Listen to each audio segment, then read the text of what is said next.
범야권에서 대통령 탄핵론을 거론하고 있습니다. 조국혁신당은 윤석열 대통령이 최혜병 특검법을 거부하면은 탄핵 사유가 될 수 있다며 법리 검토까지 나서겠다는 입장을 밝혔습니다.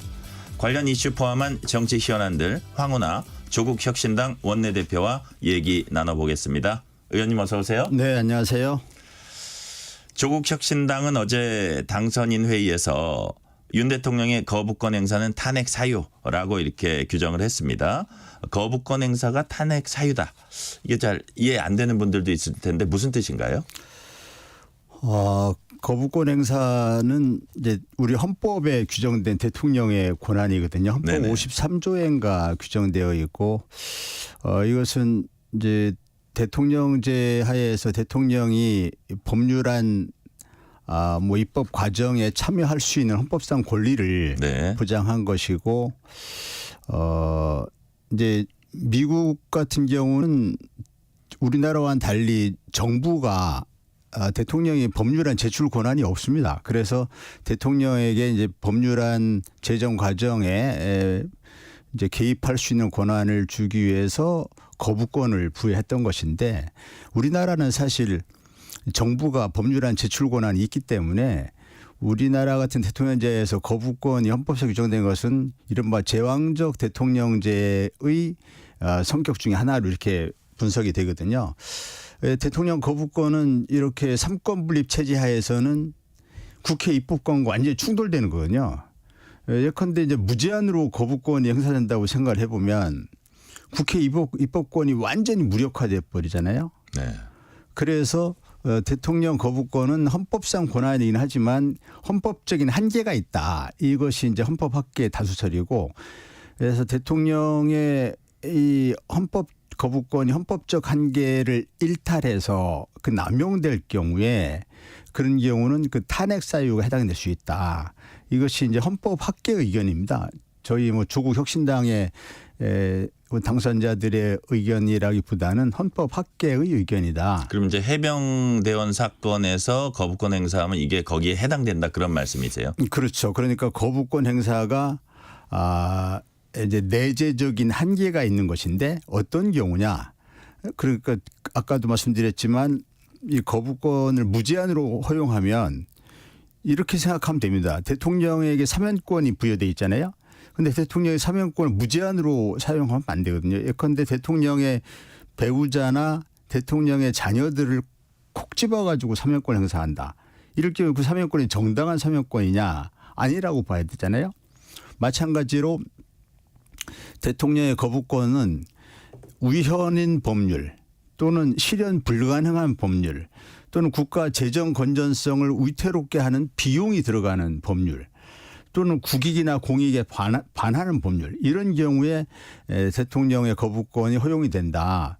그런데 지금 이 최혜병 사건은 거기에 해당되지 않을 뿐더러 오히려 대통령 본인이나 또는 김건희 여사 특검도 마찬가지인데 대통령의 배우자가 수사 대상이 되는 이런 수사 대상이 되는 사건 수사에 대한 거부를 하는 거기 때문에 이 완전 이해 충돌에도 해당이 되고 해서 대통령의 거부권 남용이라고 보는 것이죠. 네. 이것은 위헌이다. 자, 남용, 권한 남용 플러스 이제 그 이해상충 그렇죠. 얘기를 하셨습니다. 네. 그러니까 헌법적 권한의 사적 남용에 해당이 된다. 자, 그런 말씀을 하셨고 근데 이제 보통 우리가 어떤 탄핵을 한다 그럴 때는 아주 명확한 불법 행위 에 집중을 하거든요. 근데 그런 부분에 있어서는 이게 과연 해당을 하느냐 이런 또 반론도 있어요.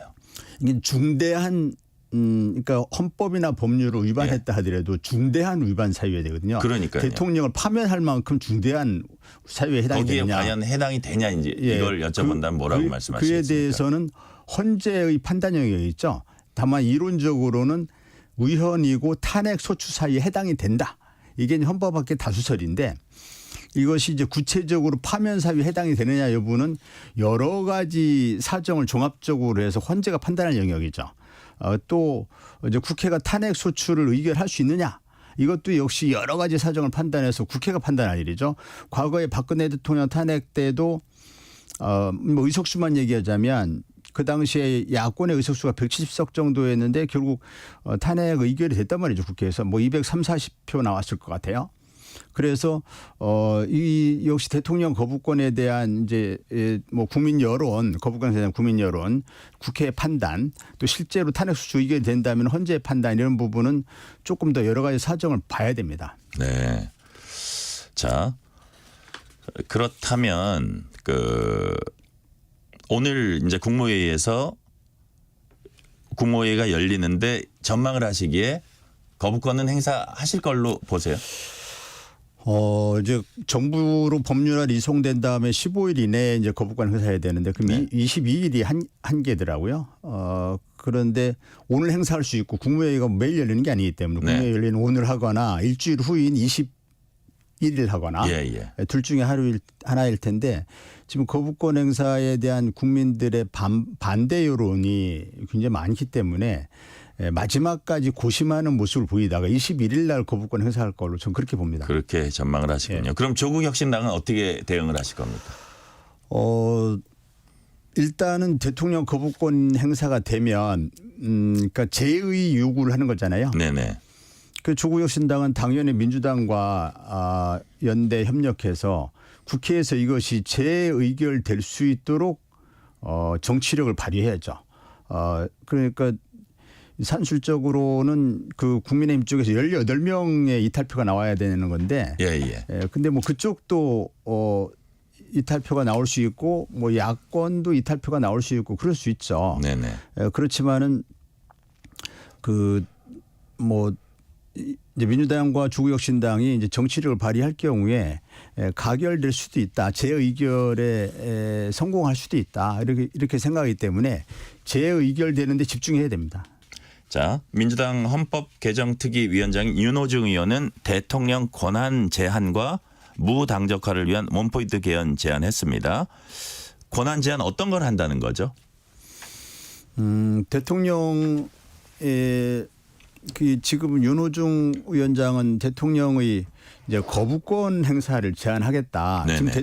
지금 우리 헌법은 문헌상으로는 대통령의 거부권에 제한이 없거든요. 문헌만 보면 거부권이 무제한으로 허용되는 것처럼 이렇게 오해할 수 있습니다. 그렇지만 아까 말씀드린 것처럼 내재적인 한계가 있다. 네. 헌법 이론상 그런 것인데 그런 것을 헌법에 좀 더 명확하게 하겠다.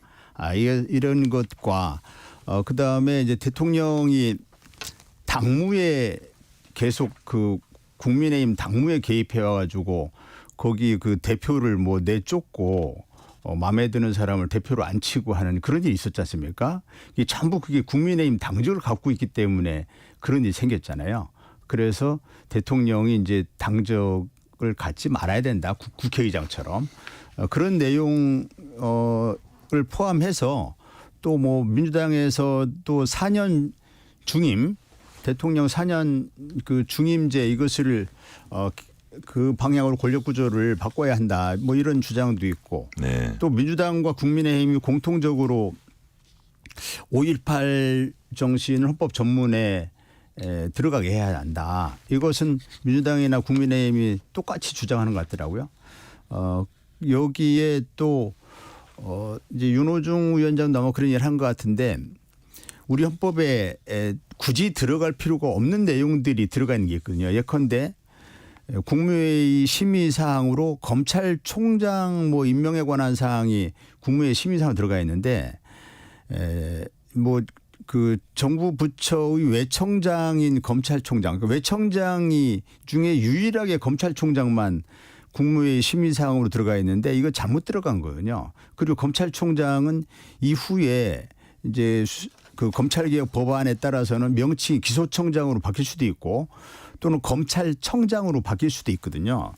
그래서 그것을 검찰총장이라는 이름은 언제든지 법률에 의해서 검찰청장으로 바뀔 수도 있고 공소청장으로 바뀔 수도 있고 그런데 그때마다 헌법을 바꿔야 되는 이런 문제 생겨요. 그래서 그 부분은 이번 헌법에서 빠져야 한다. 네. 그리고 또 헌법 12조 3항에 보면은 영장 규정 관련해서 검사의 신청에 의하여라는 9글자가 들어가 있습니다. 네. 이분도 헌법에 잘못 들어가 있는 거거든요. 이런 부분 헌법에 빠져서 이런 그 규정 때문에 검사들이 우리 검사가 뭐 수사권이 헌법에 규정되어 있느니 검사가 헌법기관이니 이런 잘못된 해석을 하는 그런 이유가 되거든요. 그래서 차제에 그런 부분들 검사의 직무에 관한 사항들 또는 검찰총장이 그 뭐 임명에 관한 사항 이런 부분 헌법에서 빠져야 한다. 이런 내용들이 민주당에서 논의되는 걸 알고 있고 조국혁신당은 여기에 보태서 이제 87년 헌법 체제가 종언을 고할 때가 됐다. 이제 좀 시대에 맞지 않는다. 시대에 맞지 않는 그런 옷을 입고 있는 이런 상황이기 때문에 개헌 얘기도 꾸준히 나왔고 이번에 차제에 개헌을 해서 제7공화국을 건설해야 한다. 이때 제7공화국에 차관해야 될 사항 중에 조국혁신당은 특별히 다른 정당에서 주장하지 않는 거 하나만 말씀드리면 사회권 보장이 강화되는 그런 대한민국 7공화국을 건설해야 한다. 사회권이라고 하는 것은 의장 말씀하시는 건가요? 네. 사회권? 사회권. 사회권이라는 것은 헌법에 보장된 권리인데요. 예. 뭐 주거권, 예, 건강권, 또 환경권, 교육권, 네네. 뭐 이런 것을 사회권이라고 합니다. 즉 인간답게 생활할 수 있는 권리, 사회권, 인간의 존엄성이 보장되는 저는 권리. 지금 국회의장의 사회권으로 잘 그런 의미였군요. 지금 말씀하시는 사회권. 그래서 사회권에 대해서 사회자가 들어가니까 지난 이제 총선 과정에서도 국민의힘 쪽에서 무슨 사회주의와 견강부회를 시키는 이런 일이 생겼는데 그거하고는 전혀 상관이 없는 거네요. 그거는 뭐 무지의 소치이죠. 사회권은 헌법에 규정된 권리인데 다만 그 보장이 좀 강화될 수 있도록 헌법에 구체화되어야 한다. 네. 그런 내용입니다. 네. 황운하 원내대표께서는 어제 당선인 회의에서 민주당과 조국혁신당은 공통의 개혁과제, 공통의 목표를 가지고 항상 연대할 거다. 이렇게 말했습니다. 아까 말씀하신 거하고 좀 연관은 될 것 같은데 공통의 개혁과제 목표가 뭔지 좀 짤막하게 소개해 주시죠. 공통의 개혁과제는 이번 총선 민심이겠죠. 예, 총선 민심을 구체화하는 것인데 총선 민심은 윤석열 정권을 심판하고 검찰개혁을 마무리 지어라. 이게 총선 민심이라고 이해하고 있습니다. 민주당도 같은 이해를 하고 있는 걸 보는데 윤석열 정권 심판하라는 것은 이른바 이채 양명주 5대 의혹에 대해서 진상규명을 명백하게 해라. 이태원 또 최상병 양평 또 명품백 주가 조작 이 부분에 대해서 명확하게 진실규명을 해라. 특검을 통해서. 이 내용이고 그다음에 검찰개혁을 지난 21대 국회 실패했는데 22대에서는 반드시 검찰개혁을 완수해라. 이것을 총선 민심으로 이렇게 이해하고 있고 이것이 개혁과제이고 공통과제입니다. 자, 지금 검찰개혁 말씀하셨는데 민주당은 검찰의 수사 조작 의혹에 대해서도 특검하겠다면서 먼저 이화영 전 경기도 평화부지사의 술자리 진술 회유 주장 여기에 대해서 들여다보겠다 이렇게 했고요. 뭐 이른바 조국 사건에 대한 얘기도 좀 거론되고 울산시장 선거 개입 의혹 사건에 대한 것도 이제 거론이 좀 되고 있거든요. 근데 이거를 이제 비판하는 쪽에서는 이게 결국은 검찰 수사를 방해해서 사법체계 근간을 좀 흔들려는 거 아니냐는 비판도 합니다. 거기에 대해서는 어떻게 보세요? 사법체계 근간을 흔드는 거하고는 전혀 관계없고요. 네. 왜냐하면 이제 조국 사건이라든지 또 울산 사건이라 이런 것은 이제 재판이 진행되고 있는데 이 재판에 진행되는 그 사건을 그 자체를 다시 수사하자는 게 아니거든요. 이미 재판이 진행되는 사건을 자체를 다시 수사하자는 것으로 오해들 하고 있더라고요. 네. 이미 재판이 진행되고 있는데 뭔 또 수사하냐 이렇게 얘기하는데 그것이 아니고 그 사건 수사 과정에서의 검찰의 진술 조작 증거 조작 이 부분은 분명히 밝히고 가야 되지 않느냐. 이화영 술판 회유 사건도 마찬가지입니다. 이것도 본질은 진술 조작이거든요. 검찰의 증거 조작입니다. 검찰이 예컨대 울산 사건을 예를 들자면 이 김기현 시장의 비리, 김기현 시장 형제나 비서실장 측근들의 비리 이것을 덮어버리고 그것을 고발한 사람은 오히려 구속을 하고 그 사람을 구속해놓고 70번을 불러내가지고 그 사람을 구속한 혐의는 사기였는데 사기죄는 하나도 묻지도 않고 황운하 비리를 대라. 송철호 비리를 대라. 이렇게 하면서 회유 협박하면서 사건을 조작해왔다. 이게 이러한 사건 조작은 별개로 지금 진행되는 재판 사건과는 별개로 검찰의 명백한 검찰권 남용이고 뭐 있을 수 없는 법치주의 위반이거든요. 어떻게 증거 조작하냐는 거죠. 네. 그래서 그런 부분은 특검을 통해서 밝히지 않고서는 밝힐 수가 없는 겁니다. 검찰이 그건 계속 덮어오기 때문에 그래서 특검을 통해서 검찰의 진술 조작을 밝히자 이런 취지 이것이 본질이라고 이해하시면 됩니다. 자, 제가 비슷한 질문을 좀 다른 각도에서 여쭤볼게요. 이제 민주당 조국혁신당이 이제 정부 여당 쪽을 총선 민의라면서 이제 뭐 압박하고 여러 법안을 이제 통과시키고 하면서 아까 초장이 우리 초반에 말씀했던 어떤 그 탄핵 추진이라든지 뭐 정권의 조기 종식이라든지 이런 것들을 뭐 겨냥하고 있다는 분석이 나오는데 이런 것이 결국은 자신들이 안고 있는 그 어떤 사법 리스크를 좀 완화시키기 위한 데 큰 목적이 있지 않느냐 이런 뭐 지적도 합니다. 근데 사법 리스크 완화하고 아무 관계가 없는 것이요. 네. 그것이 지금 이제 조국 대표나 저 황운하나 지금 법원에서 조국 대표는 2심까지 끝났고 저는 이제 1심이 끝나고 항소심이 진행 중인데 이 법원의 판결에 국회가 무슨 영향을 끼칠 수가 있습니까? 예컨대 수사 중인 경우는 뭐 영향을 끼칠 수 있다라는 것이 이해할 수 있어요. 검찰이 수사를 뭐 확대하거나 축소하거나 뭐 등등의 영향을 주려고 하는 거 아니냐 이렇게 이해할 수도 있겠는데 이미 재판이 진행 사건 사법부에 영향을 끼친다는 게 대한민국에서 사법부의 재판에 누가 영향을 끼칠 수 있습니까? 국회가 예컨대 체포 뭐 이런 경우만 해도 사법부가 재판을 진행하다가 뭐 국회에 체포 동의할 일이 없거든요.